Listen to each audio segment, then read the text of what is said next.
Hey guys, here I've got the high-speed air gap dryer, and this is basically an alternative to a flattening iron but without the hair damage that you get from pressing your hair together between the two hot plates. So this is what it looks like. I've got it all plugged in here, and it just uses this gap that you will just kind of slide your hair in between and then use the air pressure coming out of this side along with the heat to kind of flatten out your hair as it's drying.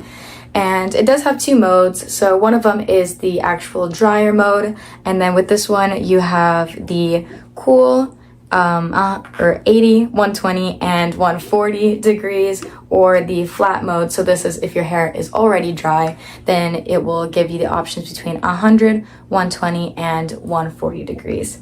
And that can all be switched right on here. So you're going to just use that power on button first.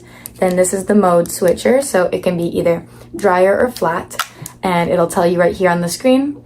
Then this is the button you'll press to change those temperatures. And lastly, this is the fan button right here to switch between the lower or higher option of the fan. So I'm just going to get it all set up and basically show you the process of drying my hair and straightening it. I also could be using this, which kind of directs the airflow when you put it inside of the gap here, like so.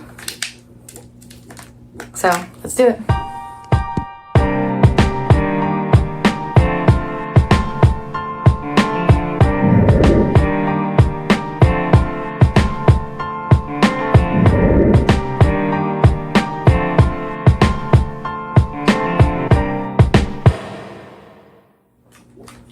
Okay, so here are the results. It has a beautiful straightening to it. It was super quick. I took no more than probably 5 or 7 minutes on this. If I wanted to, I could even maybe go over it once more, but they recommend about 4 or 5 times per strand, and it does both of the drying and the straightening in once. So there's no need to wait for your hair to dry until you straighten it. It does it all at the same time, and then once it's off, you'll know it's off because it won't be blowing that wind, and you don't have to question whether you left your straightening iron on. So if you're looking for a new solution to drying and straightening your hair fresh out of the shower, I would definitely go ahead and grab one of these.